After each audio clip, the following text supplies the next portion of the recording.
วัสดีค ส รั วัสดีครับ บ วันนี้พวกเราจะมาอันบ็อกซิ่ อัน ง นี้ก่อนนะ เราจะเตรียมตัวไปเที่ยวอะไรครับ สวนกระดาษอะไร ปีใหม่ มีไหม อย่ามั่วดิรอสคริปต์แป๊บหนึ่ง อ่ะครับ เอาใหม่ครับ เราเตรียมตัวจะไปเที่ยวไหนครับ ปีใหม่ มีไหม มาดูกันครับ แผนเราจะไปเที่ยวปีใหม่นะครับ เรามีวางแผนกันไว้ว่าเราจะไปเที่ยวปีใหม่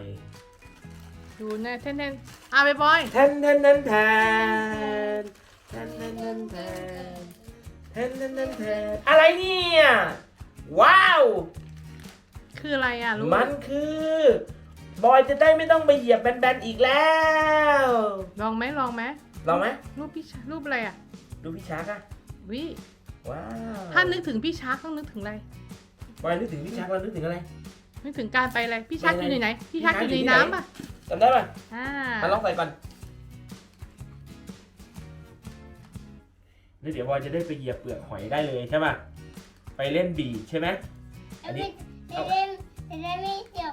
จะได้ไม่เจ็บไง จะได้ไม่เจ็บเป็นเดนเลย เอ ใช่ไม่โดนแล้วคันเนี้ย ต่อไปบอยเดินลุยบีชกับป๊าป๊าได้แล้วใช่ไหมครับเป็นไงเดี๋ยวลองเดิน ได้ไหม ไหนลองใส่ข้างนี้โอ้โหว้าวเดินบีชได้แล้วไหนลองเดินหน่อย ขอเดินดู เป็นไงเจ็บไหมสบายเลยไหม เดิน เฮ้ย ถ้าติดกันเดนเอาอันนี้ด้วย ไหนลองเหยียบ ได้ ลองเหยียบมือเฮ้ยถ้าอันนี้เป็นของเหยียบเจ็บไหมไม่เจ็บเฮ้ยอย่างนี้ก็เดินบีชได้เลยสิใช่ป่ะ เอาไปนั่งฝั่งเดียวกับป๊า โอ ป๊า เคป่ะ อ่า โอ้โหเจ๋งมากเลย มาเรามาแกะเกมที่สองครับ ทีที่สองอะไรนะ ทีที่สองบอยว่ามันคืออะไร ว่ามันคืออันมันคืออัน มาคิดว่าอันนี้มันเป็นอะไรนะ มาดูกันครับมา ไปนั่งใกล้ๆป๊าป๊าสิไปดูว่ามีคืออะไร นั่งกับป๊าป๊าตรงนี้ ขอมาดู อะไรนะ อะไรนะ ทำเสียงยังไง แทนแทนแทนแทนเอาใหม่ทำเสียง เทนเทน มันคืออะไร คิดไปบอยคิดว่าอะไรอ่ะ นี่อะไรเนี่ย คืออะไรลูก คืออะไร นี่อะไรเนี่ยมีสองอันด้วยอ่ะนี่อะไรเนี่ย มันคืออะไรลูก กะว่ายนะ แทนแทนแทน กะว่ายน้ ถูกต้องครับ ำนี่คืออะไร อันนี้ก็คือสระว่ายน้ำเหมือนกันครับ มีสองอันเลยครับ ก็แกะให้กันคิด แกะทำไมอ่ะ จะดูก่อน ดูก่อนในกลางออกมาดูก่อน หันหน้ามานี่หน่อย อย่าบังกล้อง บอยมานั่งฝั่งนี้ หน้าฝั่งนู้นฝั่ง บอย บังหมาม้า แกะ นี่ครับ นี่บอยดูช่วยป๊าแกะนี่ก่อน เฮ้ย นี่มันเด็กจิ๋วค่ะ นี่แหละ แล้วก็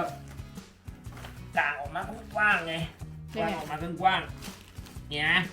มันก็กว้างอยู่นะไปบอยลงไปได้เลยใช่ป่ะ อ๋อ สูงขนาดนี้เลยนะ จริงเหร แล้ อ วเราก็ใส่บับเบิ้ล เป็นบับเบิ้ลดีอะ เจ๋งอะแต่ว่าเราอันนี้เราใช้นั่งเล่น อันนี้เราใช้นอนเล่น อยู่ที่ว่าพื้นที่ของที่เราไปอ่ะมันใส่อันไหนได้ โอเค เห็นไหมแบบว่าวางเราเรียกว่ามองการไกลครับ เพราะว่าถ้าเกิดว่าเราเอาไปแล้ว ไม่ ใส่มันใหญ่เกินไปอ่ะบอลก็จะเล่นไม่ได้นะครับ แต่ถ้าเกิดว่าเราเอาไปอ่ะเล็กเกินไปบอลก็เล่นไม่ได้อีกป๊าก็ไม่รู้ว่าเราควรเอาเล็กเอาใหญ่ป๊าเลยแก้ปัญหาด้วยการ มีหมด ซื้อมันทั้งสองอันเลยครับซื้อแบบกลมแล้วก็แบบเหลี่ยมด้วยครับนี่นะครับ แล้วมัน เอามาหน่อยครับเอามาดูหน่อย มันเป็นยังไงล่ะอันนี้ ไปนั่งดูใกล้ๆสิ เอาไกลๆไปไหนครับ นี่ครับ อันนี้ก็จะเหมือนอันสีเหลืองที่ป๊าซื้อไว้ให้นะครับ เรื่องเดียวเป็นไป อันนี้ก็คล้ายๆอันสีเหลืองที่ป๊าซื้อให้บ่อยๆครั้งที่แล้วนะครับ แต่ว่าอันเนี้ย โอ้ น้ำเงิน อันนี้ว้าวไหม แกะหน่อยให้จับหน่อยมามือหนึง อืม โอ้โหไหม เอา โอ้โหเป็นไงเจ๋งอ่ะเจ๋งเลย นี่นะครับ เดี๋ยวเราก็มี2แบบอันนี้ไปบอยนั่งยืดขาได้เลยครับ แต่ว่า ฮะ อันนี้ก็เหมือนกับอ่างอาบน้ำครับ ไปนั่งอาบน้ำไงลูก เอาไว้เล่นแค่บับเบิ้ลอย่างเดียวเลยครับ แล้วแต่สถานที่ครับ กันนะ ยังไม่ค่อยฉุกหรอก ยังไม่ต้องสูงครับ เดี๋ยวเราไปที่นู่นเลย มา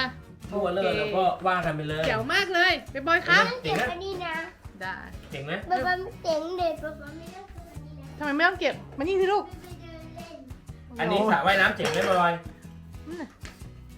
นี่นะครับเท่ากับไปบอยมีสระว่ายน้ำ 2 อันนะครับ แล้วก็มีรองเท้าเดิน รองเท้า ค่ะ ครับไหนมาเข้าฟิล์ม เข้าเฟรมหน่อยโชว์หน่อย ครับ โชว์หน่อยครับ อ่ะเฮ้ยหนุ่ยมานี่ เชิญดู นี่ด้วยไปดิ โอเค โอ โอ้ เค รอง ของ เท้า เรียบร้อยครับ เอาเลยครับ มาบ๊ายบายครับ ทำยังไงครับ ยังไงครับ จบแล้วทำไงครับ บ๊ายบายครับ บ๊ายบายครับอย่าลืมกดติดตามพี่กิมเบอร์ มองกล้องสิลูก อย่าลืมกดติดตามพี่เกมบอย นะครับ นะครับ see you next video ครับบ๊ายบาย บ๊ายบาย